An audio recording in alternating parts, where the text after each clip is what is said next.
नमस्कार। आज हम एक बहुत ही खास कविता की दुनिया में उतरने वाले हैं।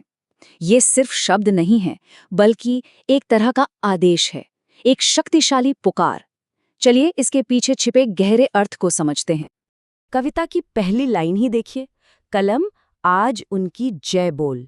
सीधा सवाल मन में आता है ना कि ये उनकी है कौन और एक बेजान कलम को किसी की जय बोलने का आदेश क्यों दिया जा रहा है। इन्हीं सवालों के जवाब में इस कविता की आत्मा बसती है। तो इस आदेश को समझने के लिए हमें सबसे पहले ये जानना होगा कि ये कविता आखिर समर्पित किसको है। ये उन गुमनाम हीरोज की कहानी है जिनकी बातें अक्सर इतिहास के बड़े बड़े पन्नों में कहीं खो सी जाती हैं। कविता की इन लाइंस पर जरा गौर कीजिए। जला अस्थिया बारी बारी, छिटकाई जिसने चिंगारी। सोचिए जरा, क्या इमेज है ये। कवि यहाँ एक ऐसी तस्वीर बना रहे हैं जहाँ किसी ने अपनी हड्डियां जला दी, मतलब अपना सब कुछ दांव पर लगा दिया, सिर्फ एक क्रांति की चिंगारी फैलाने के लिए। ये बलिदान का मतलब सैक्रिफाइस का एक बहुत ही पावरफुल अंदाज है। और ये जो चिंगारियां हैं ना, ये उन्हीं अनगिनत बेनाम लोगों की निशानी है जिनके छोटे छोटे हिम्मत भरे कामों ने मिलकर एक बहुत बड़े आंदोलन की आग जलाई।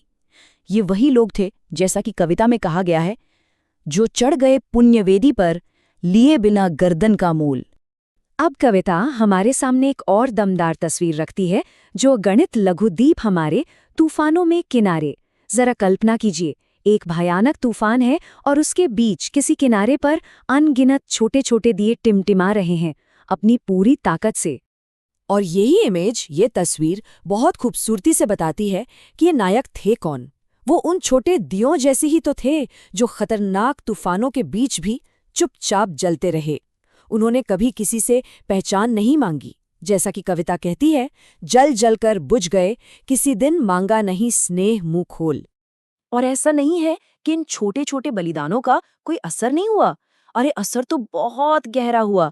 कवि आगे कहते हैं, पीकर जिनकी लाल शिखाएं, उगल रही लू लपट दिशाएं। इसका सीधा सा मतलब है कि उन सैक्रिफाइसेस की जो एनर्जी थी वो बेकार नहीं गई। तो यहाँ कवि क्या कर रहे हैं, वो उन सभी छोटे दियों की लौ को एक साथ ला रहे हैं।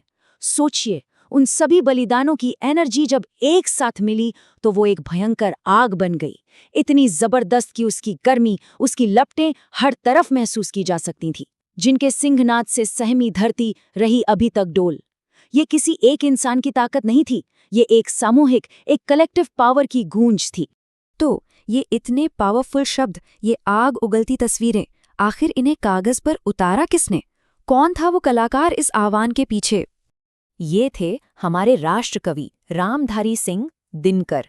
हिंदी साहित्य की दुनिया में वो एक ऐसे मजबूत स्तंभ की तरह हैं जिनकी कलम में, आप कह सकते हैं, जोश और देश प्रेम कूट कूट कर भरा था, खासकर भारत की आज़ादी से पहले के दौर में। उनका जन्म हुआ था 1908 में बिहार के मुंगेर जिले में। अपनी जिंदगी में उन्होंने हमें कई ऐसी रचनाएं दी जो आज भी लोगों को प्रेरणा देती हैं, और 1974 में वो हमें छोड़कर चले गए। उनकी कुछ सबसे जानी मानी रचनाओं की बात करें तो उनमें शामिल हैं रेणुका, हुंकार, रसवंती, कुरुक्षेत्र और परशुराम की प्रतीक्षा। अरे आप सिर्फ इन नामों को ही देखिए, इनकी कविताओं की ताकत का अंदाजा यहीं से लग जाता है।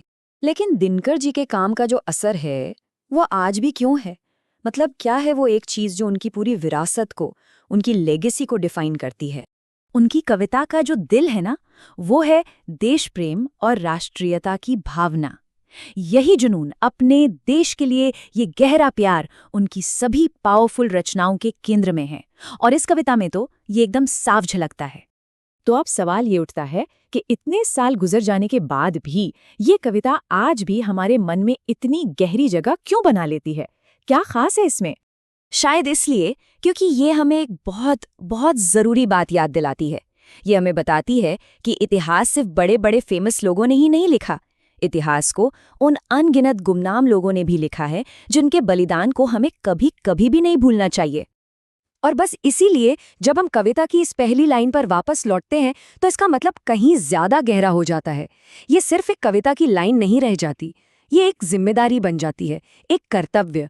ये हमें याद दिलाता है कि उन गुमनाम नायकों की जय बोलना, उनकी कहानियों को जिंदा रखना हम सबका काम है। कलम आज उनकी जय बोल।